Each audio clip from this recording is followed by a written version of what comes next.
Buenas noches con todos.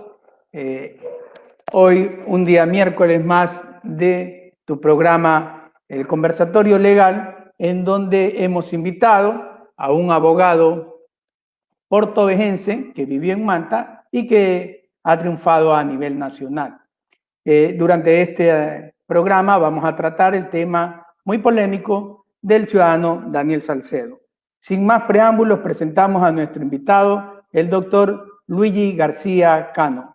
Doctor, buenas noches, bienvenidos a este programa que es un conversatorio jurídico a fin de explicar a los ciudadanos y estudiantes que nos siguen los tipos penales con casos prácticos como es el de su cliente, el ciudadano Daniel Salcedo. Buenas noches, doctor.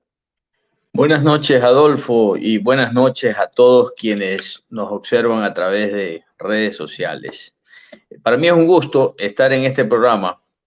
Lo he venido siguiendo en los últimos días y me gustó también que abordas diferentes temas y no solo temas legales, sino hiciste alguna especie de recordatorio, un mérito al doctor Adolfo Cubi Gaibor, que fue nuestro maestro en las aulas universitarias.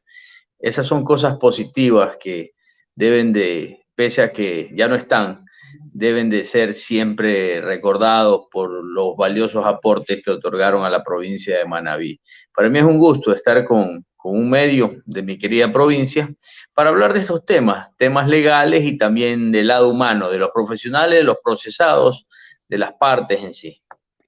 Sí, la página Adolfo Castro y Asociado, quien tiene una relación muy cercana con el estudio jurídico de Luigi García, hemos llevado muchos casos. Es más, hay casos que no se conocen en donde se da la mano a la sociedad y se representa gratuitamente a muchos ciudadanos. Y desde ya, antes que se me pase por alto, te comprometo en una ocasión más adelante tratar el caso que lleva la oficina en cuanto a la mala práctica médica que se hizo contra un niño en la ciudad de Quito. Bien, Luis, te hemos invitado para que nos explique cuál es el tema del caso de Daniel Salcedo. ¿Cómo empieza este ciudadano a ser procesado e investigado por la Fiscalía? Perfecto. Sí, bueno, para iniciar, Daniel Salcedo es un joven guayaquileño que desde muy joven comenzó a constituir sus empresas para incursionar en la contratación pública. De tal forma que Daniel Salcedo tiene 11 empresas, pero de las cuales solo 4 empresas están activas y solo una de ellas, HDC Producciones, es la empresa que ha contratado con el Estado. Pero si tú revisas en el CERCOP y en las páginas oficiales con quién ha contratado Daniel Salcedo ha contratado con la gobernación de la provincia del Guayas, con el MIES, ha contratado con Inmobiliar y ha contratado con la propia Contraloría General del Estado. Pero son contratos de publicidad, porque las empresas son de publicidad. Hoy por hoy, Daniel Salcedo ha dejado evidenciado que no le ha vendido un solo insumo médico al sistema hospitalario del país, ni al Ministerio de Salud Pública ni al IES. Pero pese a ello, a Daniel Salcedo se le comenzó a fabular la idea de que era el delincuente más grande que tiene el país. Y se fabuló la idea, lógicamente. Por ello la defensa, el primer trabajo que nosotros iniciamos, independientemente de la defensa técnica, donde nosotros manejamos la teoría del estatus de inocencia, fue tratar en lo posible de distraer los temas legales, distraerlos del campo de las redes sociales para poderlos nosotros debatir al interior de las cortes, de los tribunales, de la fiscalía. Creo que se ha hecho un buen trabajo porque ya no se mediatiza tanto, ya no se lincha mediáticamente tanto el tema de Daniel Salcedo, porque de una u otra forma hemos estado aportando esos elementos de descargo. Pero yo quiero decirte, Adolfo, que a Daniel Salcedo puede ser culpable o inocente. Aquí está hablando un ser humano, aquí está hablando un profesional del derecho. Y quienes estudiamos esta noble profesión, sabemos y estamos conscientes, y quienes no, también mucha gente muy instruida al respecto, porque tienen sus profesiones. Nuestra profesión es muy similar a la del médico y eso siempre lo referimos. Nosotros tenemos que defender a culpables e inocentes y si es culpable tratar de atenuar la pena, no necesariamente tratar de que se establezca un estado de inocencia, porque lo que se afirma se prueba. Y si la fiscalía demuestra en determinado momento, porque en ella recae la carga de la prueba, lógicamente los jueces van a dictar una sentencia condenatoria. Pero ese lado humano que tenemos los abogados y a veces, o casi siempre en estos casos emblemáticos, somos víctimas también del linchamiento mediático, porque lamentablemente en redes sociales hoy por hoy se puede decir cualquier cosa, y más aún cuando hay personas que utilizan, qué sé yo, lo que le denominan los troll center, para de una u otra forma tratar de tener injerencia a favor o en contra de alguna tendencia. Aquí estamos para ejercer la defensa técnica, única y exclusivamente esa defensa técnica, con lealtad, con probidad. Si recordamos a la ciudadanía que nos ve, doctora María Eugenia Vallejo, muy buenas noches. Amigo nos ve desde Nueva York, Manuel Sánchez, y a la amiga Alexis Moreira. Le hacemos una recapitulación. El primer presunto delito por el cual fue procesado o se le giró una boleta a Daniel Salcedo fue por peculado, si no me equivoco, Luis. Sí, fue por peculado. Yo le llamo el juicio madre, porque el tipo penal del 278 de peculado tiene diferentes verbos rectores, ¿no? Mira que el peculado, por lo general, muchos juristas confunden y se atreven a aseverar que si no es funcionario público, no puede cometer peculado. Aquello es falso, porque el servidor público que se apropie, que distraiga, que pueda disponer de fondos públicos o privados, lógicamente comete el peculado propio. Pero también los que no son funcionarios públicos también cometen peculado. Me refiero a los representantes legales de las personas jurídicas o los socios o accionistas de determinadas personas jurídicas, si contratan con el Estado, si hay sobreprecio y distraen o disipan bienes a favor de terceros, lógicamente están ante un peculado impropio. Pero en lo que respecta a Daniel Salcedo, si tú me preguntas si Daniel Salcedo es responsable de peculado, para que la ciudadanía tenga claro el tema, lo que investiga la Fiscalía es la venta de 4.000 fundas de cadáveres para embalar cadáveres de adultos. Pero esas 4.000 fundas, ese contrato, no lo firma Daniel Salcedo, porque vuelvo y repito, Daniel Salcedo no tiene empresas para venta de insumos médicos. Lo firma la señora Sandra Ortega Romo. Ella es la representante legal de la compañía Silverti. Y esta señora, la Fiscalía, ahí es cuando yo reclamo que la Fiscalía violenta el principio procesal del artículo 5, numeral 21 de la objetividad, porque la Fiscalía no la procesaba a la señora Sandra Ortega Romo, pese a que era la representante legal y que firmó el contrato. Y recién la semana anterior, Adolfo, recién la semana anterior, por la presión que ejerció la defensa técnica, se vinculó a la señora Sandra Ortega Romo. Entonces son cosas que nosotros hemos ido aportando a la investigación, a la instrucción fiscal que lleva a la Fiscalía, para que de una u otra forma se llegue a establecer la verdad. Yo en algunos medios de comunicación comencé ya a mencionar de que teníamos que ir tras los tiburones y no solo tras la sardina. Y parece ser que la Fiscalía hoy por hoy tiene claro que tiene que haber una investigación seria y profunda para determinar esta verdadera trama de corrupción. Y que estamos claros, y para un saludo al colega Víctor Sánchez que nos sigue, a la señora Estrella Basurto desde Los Ángeles, a César Ambriz que nos ve desde México y al colega Rafael Beltrón. En el peculado al inicio debió haberse procesado a funcionarios públicos. Y hay un aceleramiento desde mi punto de vista en dictar órdenes de detención a gente que ni siquiera le habían tomado una versión o le dijeron lo vamos a investigar. Es ahí que el ciudadano Salcedo, y ya todo el mundo lo conoce, y quiero llegar a este punto para aclarar, toma un avión, toma una avioneta, trata de ir a otro país, porque estamos claros que el derecho a la libertad de toda la persona es universal y todos nos queremos defender libres, porque a nadie le gusta estar detenido. Y peor a un ciudadano que donde vimos desde el inicio del caso, y tú hoy nos hace conocer, recién a la que firma el contrato, la van a recién a procesar, cuando debió ser al revés. A la que firmó el contrato, debió ser a la que primero procesaba. Muy bien.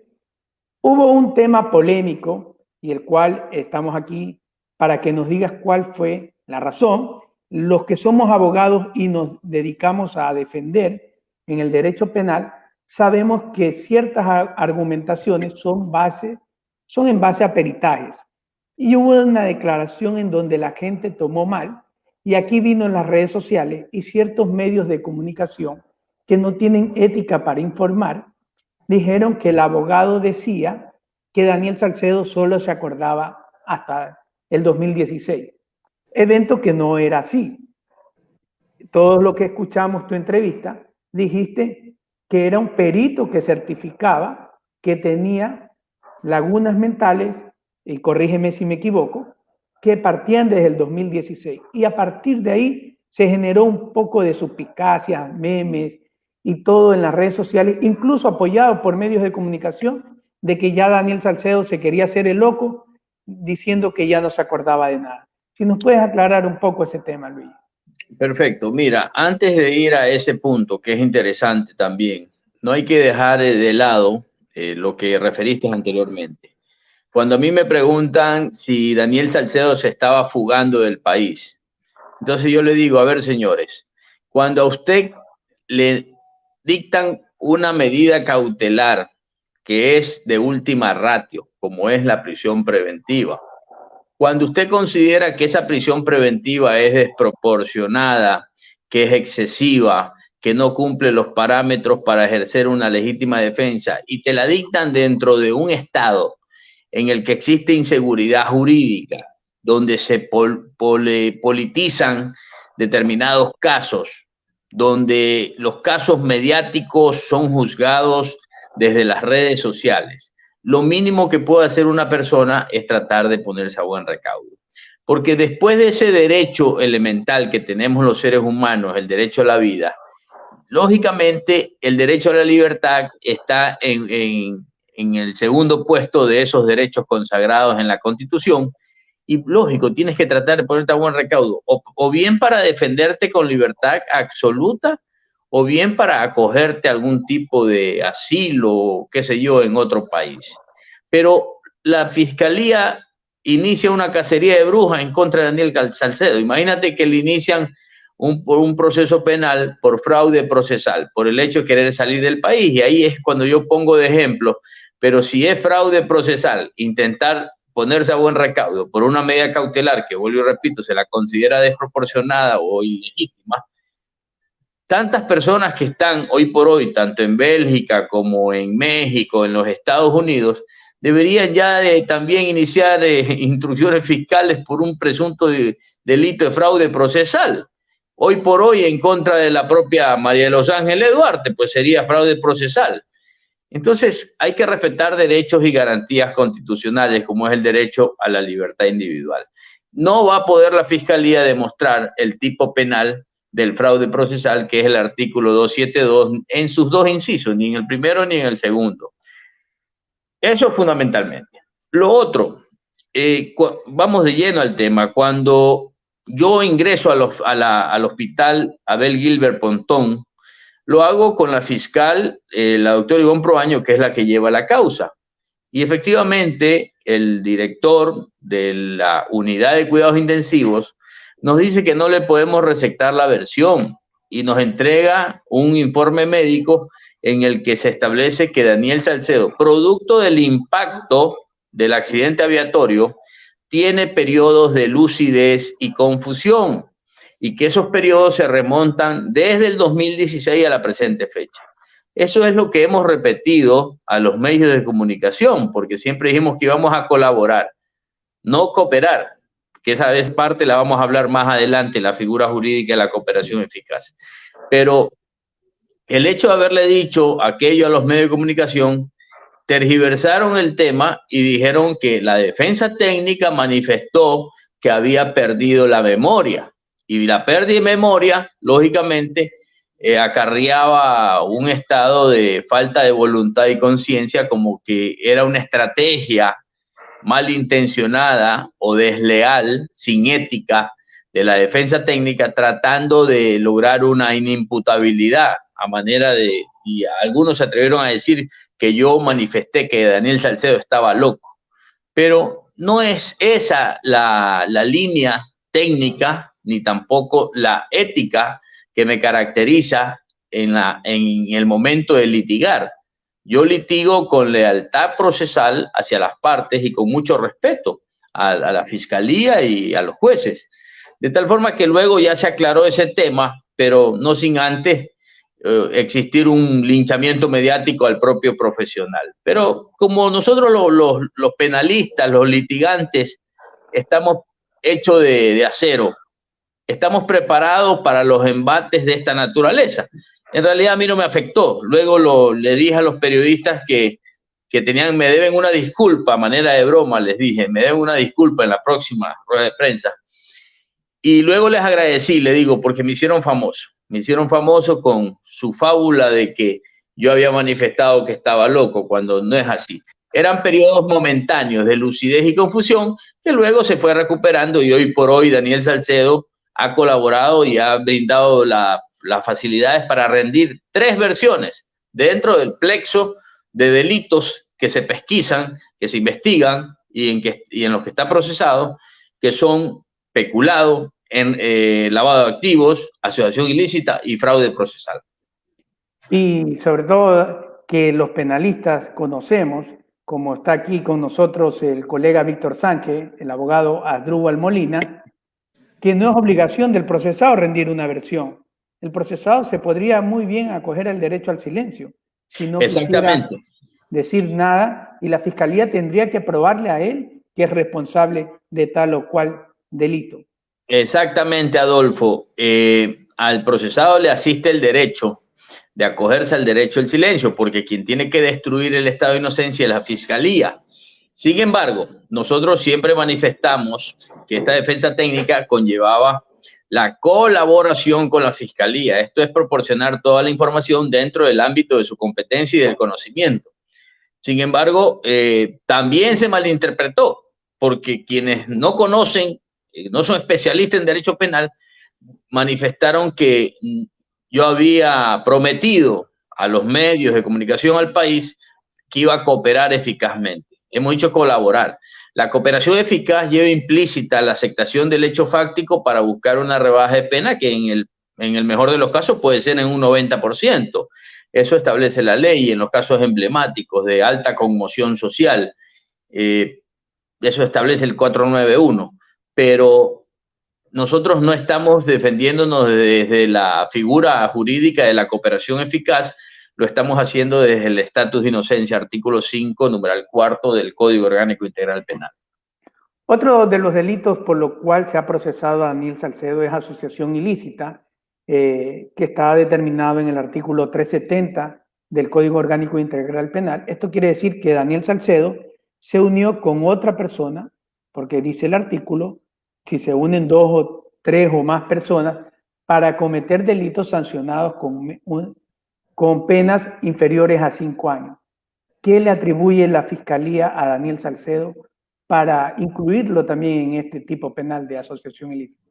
Yo he dicho que se está criminalizando las relaciones sociales, porque nosotros nos podemos reunir y podemos compartir 2 o más personas, y eso no significa que nos asociemos para cometer delito, porque el tipo penal exige, el verbo rector exige la asociación con el fin de cometer delitos. Entonces la Fiscalía no nos ha dicho cuál es el delito que se cometió y que ese delito sea sancionado con prisión.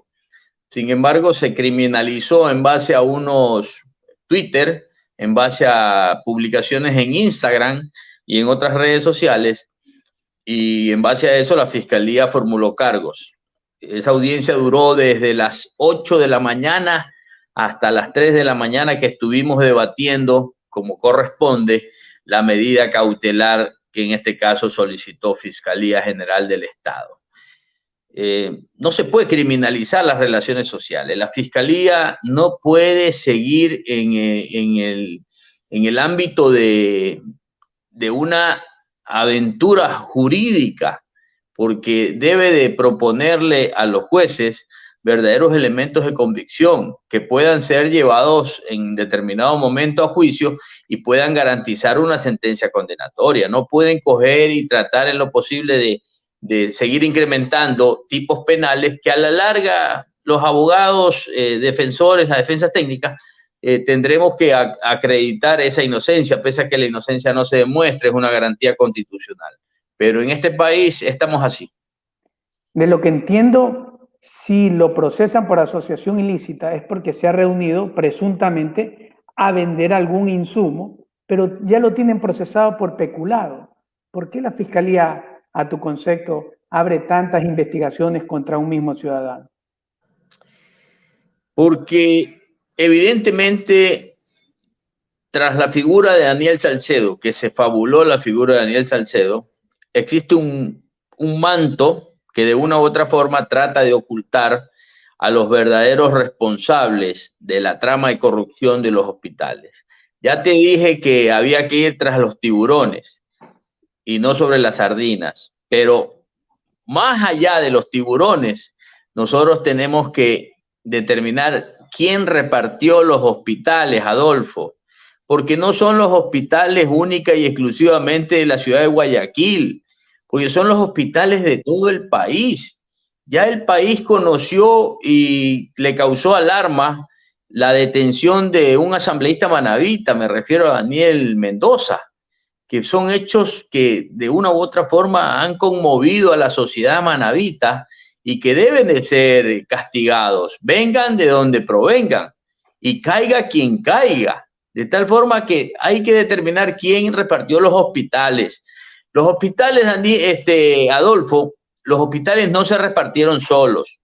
Los hospitales no se los repartieron al señor Daniel Salcedo, porque Daniel Salcedo no es un actor político que tenga poder o representación. ¿A cambio de qué le pueden entregar los hospitales a Daniel Salcedo? Los hospitales se repartieron, Adolfo, en la Asamblea Nacional. Y eso es lo que hace falta en el país.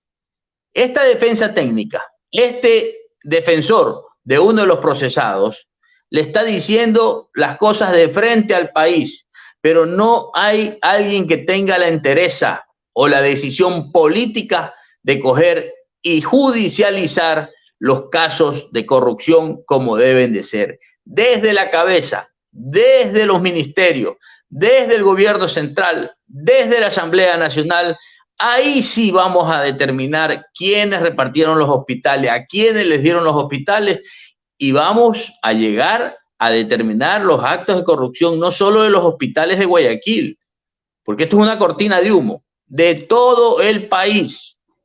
Escuchaba en un medio de comunicación que en los próximos días se va a revelar o se va a develar unas grabaciones o chat en donde los asambleístas por votaciones se repartían cuotas dentro del Ministerio de Salud y por eso también está procesado junto a Daniel Mendoza un asambleísta apellido Azuero, me parece que es del Oriente, y según esta información periodística decía que en los próximos días van a venir 15 o 10 asambleístas más que se vincularán a este proceso del reparto de hospitales.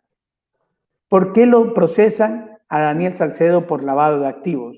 El lavado de activos está tipificado en el artículo 317 del COI y la Fiscalía debe establecer que Daniel Salcedo ha tenido o adquirido un dinero que proviene de un delito o de algo que no es lícito. En este caso, ¿cuál es el fundamento para tener un nuevo proceso en contra de Daniel Salcedo? Bueno, el tema del lavado de activos nace a raíz de que el hermano de Daniel Salcedo, Noé Salcedo, en el momento en que se cae la avioneta en Tumbes, en Perú, este joven desesperado, conjuntamente con sus padres, tratan de cruzar la frontera para ir a asistir a su hermano. es decir, en un estado de necesidad, se ve obligado a pasar un lugar, un paso irregular, y pasa lógicamente a Tumbes, llega al hospital con 47.600 dólares, con el ánimo de una u otra forma de salvarle la vida a su hermano y cubrir los gastos en el hospital producto de ese accidente. No lo puede hacer porque la policía intenta detenerlo, ya estando en Tumbes, regresa al Ecuador con una mochila donde tenía ese dinero y efectivamente la policía lo detiene, los militares lo detienen, y ahí nace la noticia criminis de lavado de activos. La fiscalía acusa a Noé Salcedo de un tipo penal de lavado de activos donde tiene que demostrar que esos recursos son de origen ilícito. Y por nuestra parte, la defensa técnica tendría que probar la procedencia lícita de dichos recursos. Y eso es lo que hemos hecho, porque esos dineros salieron de un cheque de la empresa HDC Producciones de 40.000 dólares y la venta de un vehículo. Pero eso ya es netamente procesal. Nosotros hemos dicho que en derecho lo que se afirma se prueba, y ese es el universo procesal el que nosotros tenemos que conocer plenamente para poder defender la teoría de la inocencia, y la fiscalía, vuelvo y repito, destruir ese estado de inocencia. Pero la fiscalía no ha podido demostrar el origen ilícito de esos recursos, más bien nosotros hemos aportado los elementos que demuestran la procedencia lícita. Es parte de ese plexo de delitos que, vuelvo y repito, la fiscalía ha iniciado en contra de Daniel Salcedo y hoy por hoy en contra de su hermano también. Y me parece que el delito tipificado es un error, ya que si me encuentran esa cantidad de dinero, podría ser un requisimiento ilícito no justificado, pero con el ánimo de también incluirlo, creo que a Daniel Salcedo se van por el lado del lavado de activos cuando saben que difícilmente lo van a lograr probar. ¿Cómo va? Así es, Adolfo, a eso me refiero, que no identifican los tipos penales adecuados que tengan una posibilidad de sentencia condenatoria. Imagínate que inician la noticia criminis, lógicamente es el parte en torno a la detención de Noé Salcedo con los 47.600 dólares, inician y califican la flagrancia en el juzgado de Huaquillas, califican la flagrancia. Y antes de que termine la instrucción fiscal, vinculan a Daniel Salcedo y comienzan a investigar las compañías de Daniel Salcedo desde hace 10 años a la fecha. Es decir, están distrayendo los temas de flagrancia, porque si se calificó una flagrancia, la fiscalía tiene que investigar los hechos materia de ese delito flagrante. Pero sin embargo, la fiscalía se remonta a los hechos de las empresas de Daniel Salcedo desde hace 10 años. ¿Qué tenía que hacer la fiscalía? Si quería evidenciar un tipo penal de lavado de activos por parte de Daniel Salcedo, tenía que iniciar otra investigación previa o una nueva instrucción fiscal, pero no vincular dos hechos. El uno es lo que ocurrió ese día en la flagrancia y a lo cual debe remitirse la investigación y por ende el juzgamiento, y lo otro es hechos ocurridos hace 8 o 10 años atrás. ¿Cómo va el tema de Daniel Salcedo? Hemos visto en los noticieros que hay una preocupación de la defensa por la integridad de Daniel Salcedo. Cuéntanos un poco de aquello. A ver, hace algunos días ocurrió un incidente que fue público en la penitenciaría del Litoral, donde se daban bala a diestra y siniestra entre bandas delincuenciales al interior de, no solo de esa cárcel, sino al interior de todas las cárceles del país. Eso denota que existe inseguridad al interior de los centros penitenciarios. Es más, ahí asesinaron al ciudadano israelita Said Ahan por razones que aún desconocemos, que ni siquiera las autoridades nos han dicho aquí está el autor material del delito, ni siquiera el autor material, peor el intelectual. Tal parece que todo eso va a quedar en la impunidad. Esta defensa sumamente preocupada y recoge el clamor de los padres de Daniel Salcedo y la posición de Daniel Salcedo, porque todas las semanas yo ingreso al centro en este caso al Inca, donde está detenido, y antes iba al hospital. Y Daniel, bueno, me manifestó su temor de que se pueda atentar contra la vida, contra la integridad de él al interior de un centro carcelario. Lo único que hemos pedido al juez competente, al doctor Reinaldo Ceballos, es que cumpla con lo que ordenó en la audiencia de formulación de cargos, que es el traslado a la cárcel 4 de Quito, por seguridad. No es como algún medio de comunicación dijo que era una cárcel de lujo. No, en el Ecuador no existen cárceles de oro. Cárcel es cárcel y hay sistema de régimen penitenciario al interior de las mismas. La diferencia es que en la cárcel 4 están los policías que de una u otra forma han cometido un presunto delito o que ya han sido sentenciados y que no pueden estar en cárceles comunes porque estarían propensos a la delincuencia que de una u otra forma en algún momento combatieron. Están los denominados casos políticos, que en este caso se enmarca la figura de Daniel Salcedo, porque son delitos económicos de conmoción social, que pueden ser estas personas sujetas a extorsión a cambio de garantizarle la integridad física o la vida, y también pueden ser sujetos de un atentado criminal para silenciar en parte el conocimiento que tengan sobre los hechos que se investigan y que de una u otra forma los puedan delatar en algún momento.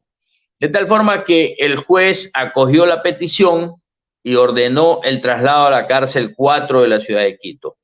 Pero en forma sorprendente, el general Edmundo Moncayo es el director del SNAI, del Servicio Nacional de Atención Integral de las Personas Adultas y Adolescentes Infractores, pidió una reconsideración al juez, una reconsideración para que sea enviado a otro centro.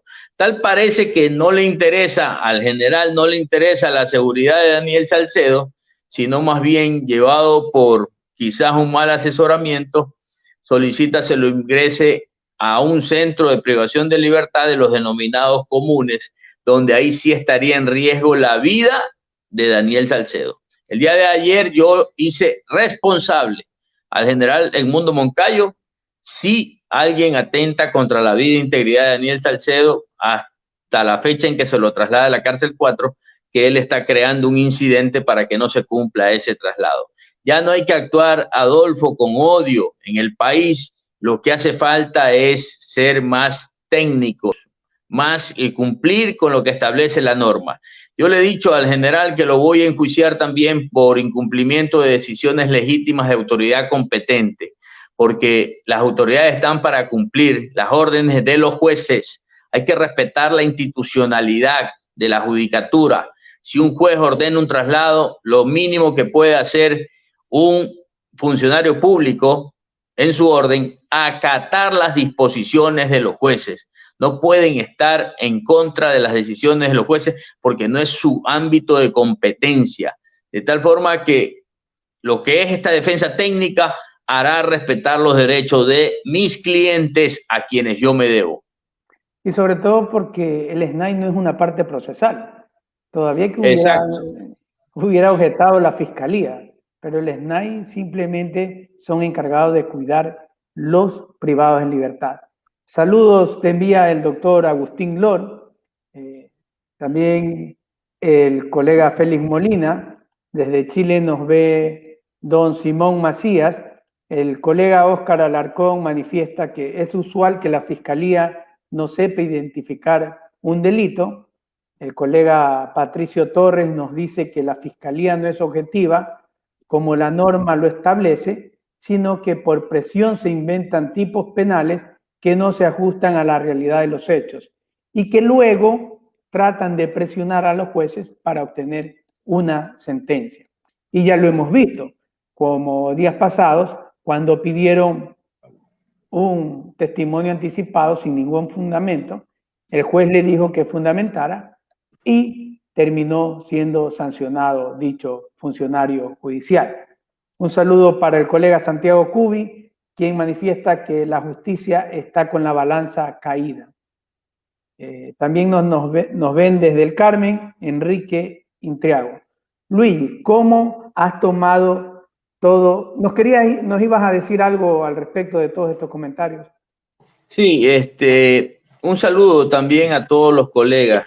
Qué bueno que se conecten los colegas para entender ese lado, el lado del defensor técnico, lo que conlleva en sí ejercer la defensa técnica y dejar en claro que nosotros los profesionales del derecho somos instrumentos que utilizan los procesados para el cumplimiento de sus derechos, para la defensa de sus derechos.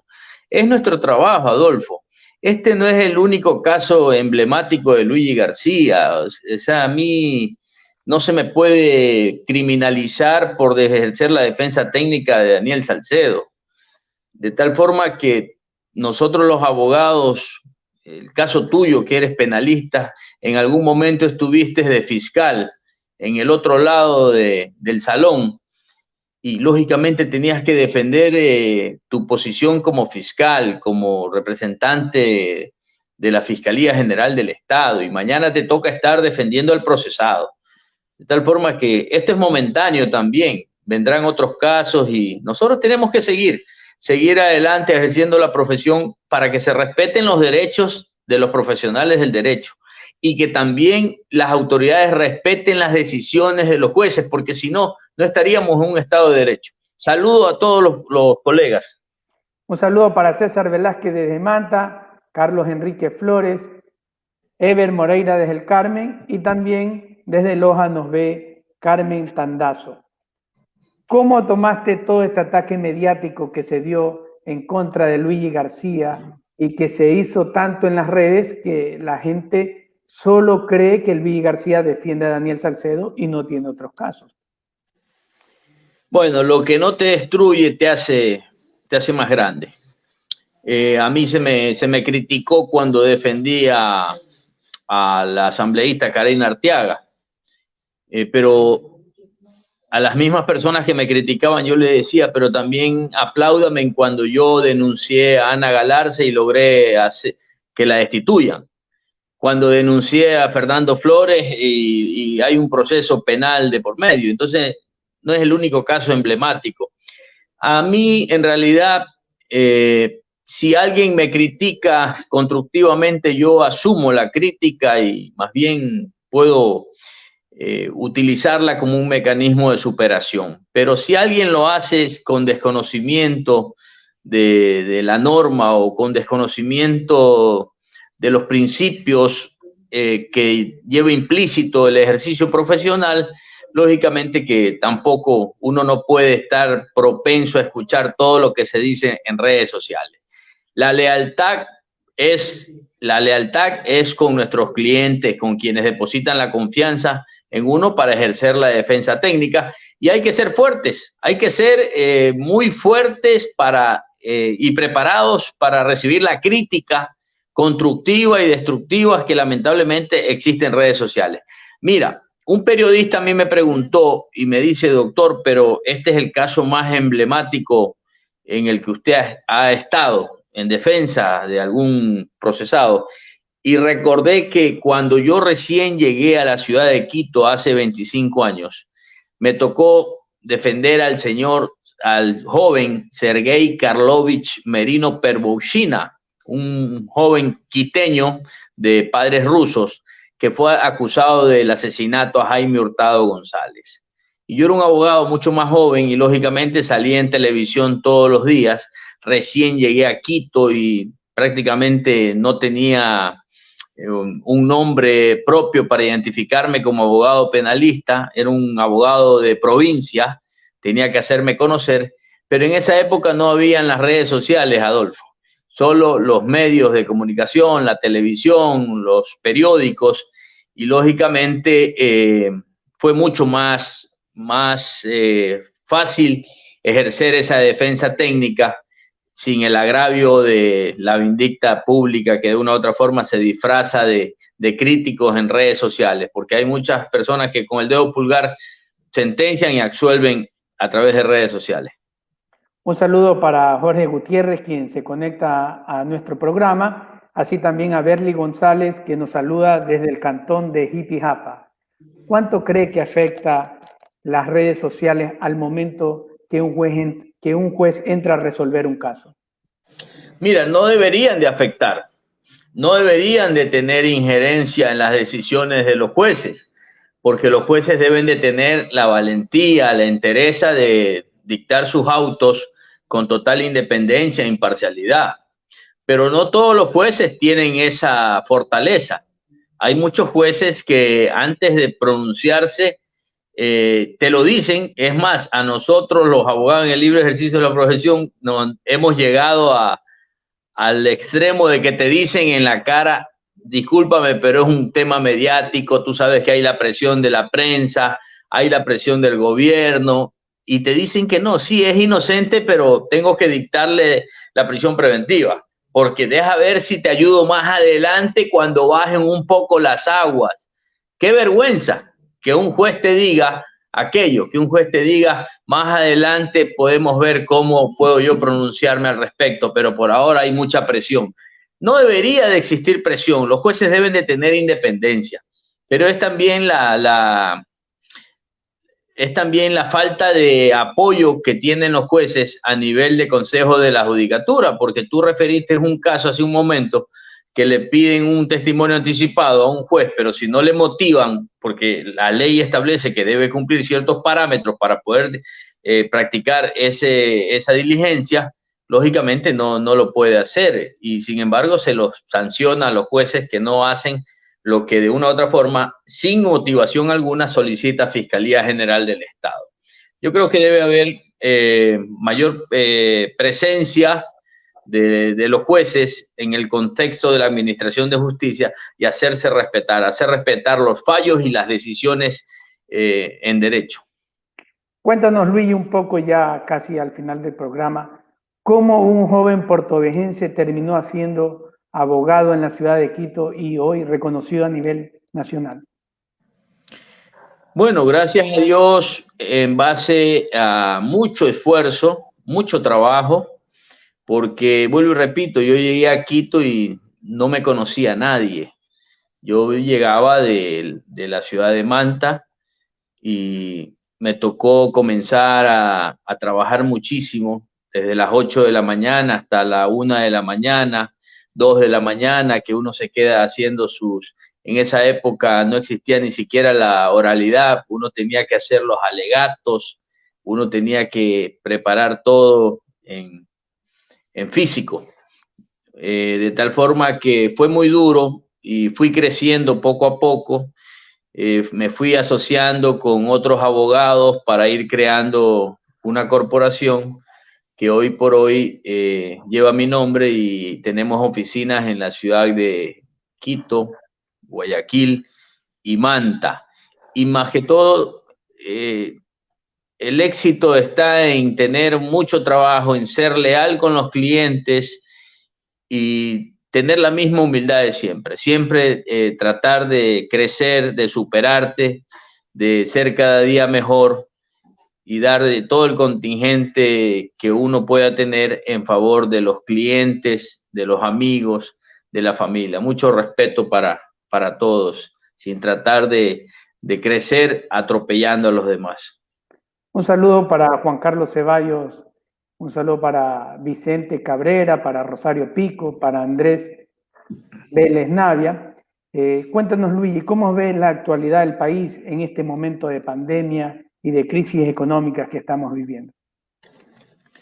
La situación del país es muy difícil. Yo creo que el nuevo gobierno debe trazarse como meta robustecer el sistema de salud, robustecer el tema de educación y fundamentalmente la falta de empleo.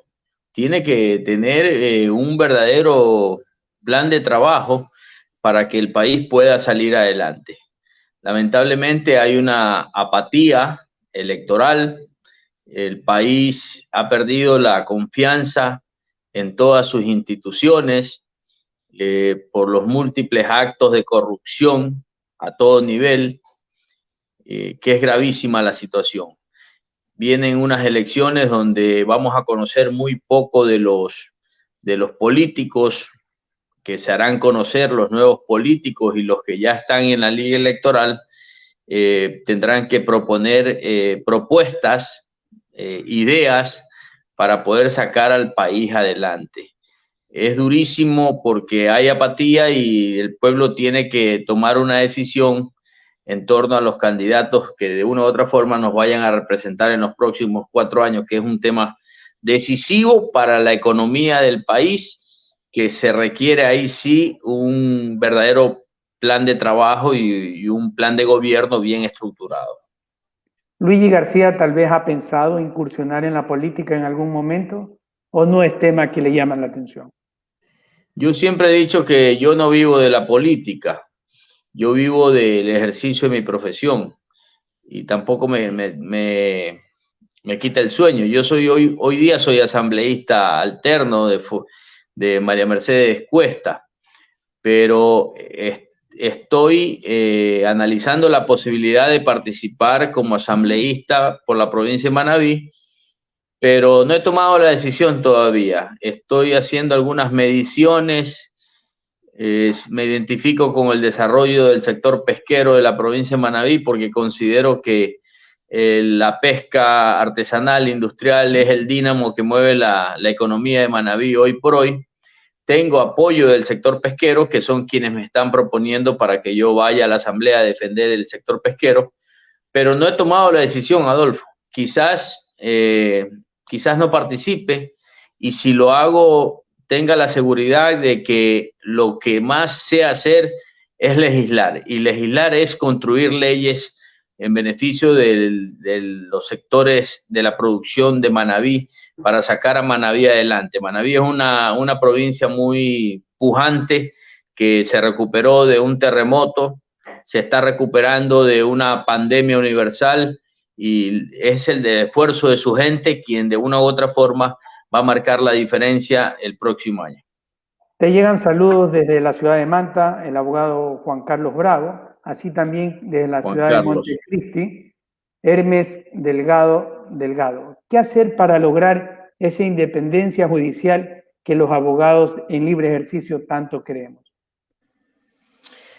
Yo creo que primero sostener una mesa de diálogo para donde se sienten los actores de la administración de justicia y quizás independizar la Fiscalía General del Estado del Consejo de la Judicatura para que tenga un órgano propio y que no exista esa injerencia, para que cada organismo, en este caso Fiscalía como Consejo de la Judicatura, actúen con total independencia.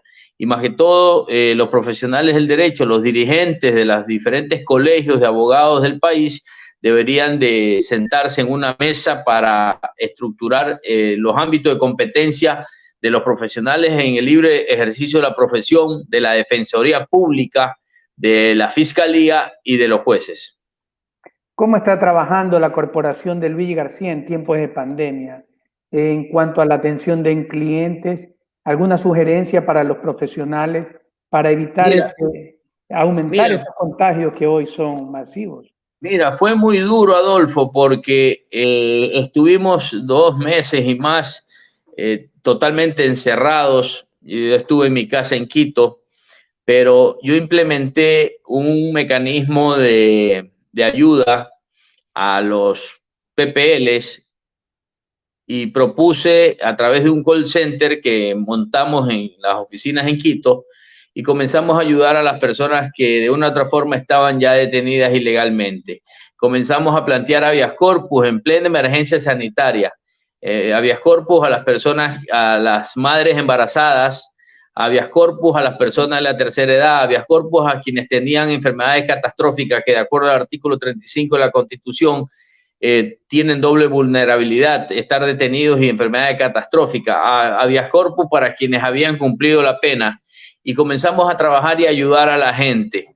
Eso nos humanizó muchísimo en épocas de pandemia y posteriormente ya comenzamos a hacer teletrabajo y retomar las actividades porque también teníamos que producir y en eso estamos. En la ciudad de Quito solo estamos trabajando hasta las 12 del día porque a la 1 de la tarde ya todas las instituciones y todas las empresas cierran las actividades por el pico de contagio que está en un nivel muy alto en la ciudad de Quito. En Guayaquil estamos trabajando bien en jornada de 8 horas porque está mucho más relajado, mucho más distensionado el tema del contagio. Y en la ciudad de Manta también tenemos las oficinas trabajando medio tiempo.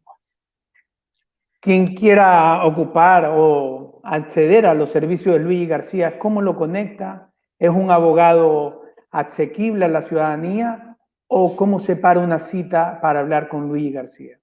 Mira, yo ayudo a toda la gente, Adolfo. A mí me ubican a través de redes sociales muchísima gente. Y a toda la gente ayudo a mis amigos. No todos mis clientes me pagan honorarios. Yo siempre he dicho que mis manos son para el rico cuando me paga y para el pobre cuando las necesito. Eso lo digo a manera de metáfora. Pero en realidad mi corporación tiene casos emblemáticos de defensa, le llamamos casos pro bono, que son casos de defensa gratuita. Tenemos casos emblemáticos como el de la mala práctica médica que referiste, el caso Nachito, que es un niño que sufrió una práctica médica y que tenemos hoy por hoy la ayuda del gobierno y la ayuda de la Fiscalía General del Estado para que este delito no quede en la impunidad. Y así tenemos muchísimos casos que le ayudamos a la gente y ese es el lado humano que tenemos nosotros como profesionales, ayudar a la gente sin interés económico alguno. Y cuando tenemos casos emblemáticos también estamos ahí en la defensa de los intereses de determinadas personas, Adolfo. En la parte final, para concluir esta entrevista, te queremos agradecer por este tiempo que nos has brindado. ¿Algún comentario para todos los que nos han seguido?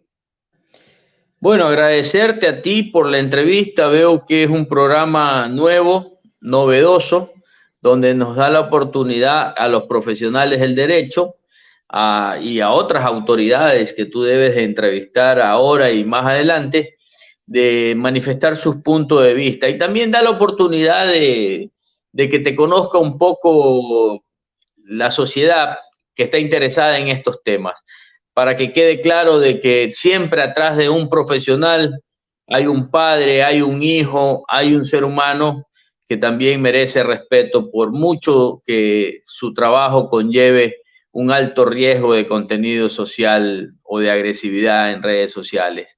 Nosotros lo único que hacemos es ejercer la profesión que es lo que amamos. Yo soy un apasionado del derecho y siempre digo, moriré en el escritorio leyendo cada día para superarme y ser cada día mejor para mis clientes, mis amigos, mi familia, quienes me conocen. Gracias a todos por habernos seguido durante esta entrevista con el doctor Luigi García Cano. Hemos conocido a fondo de lo que se trata los casos en contra de Daniel Salcedo. También hemos conocido parte de la vida del doctor Luigi García Cano y para una próxima entrevista queda el tema emblemático que lleva su oficina de la mala práctica médica en contra de este Con gusto, con mucho gusto. Como Nachito. Gracias a todos. No olviden de seguir nuestras redes sociales y de suscribirse a nuestro canal de YouTube, en donde van a encontrar todas las entrevistas. Será hasta una próxima ocasión. No olviden que el día sábado tendremos un tema que es el divorcio en sede notarial, en donde vamos a explicar cómo se lleva la disolución de bienes y cómo se divorcian los matrimonios en las notarías. Será hasta una próxima ocasión, amigos. Ha sido un gusto. Gracias, Adolfo. Buenas noches. Buenas.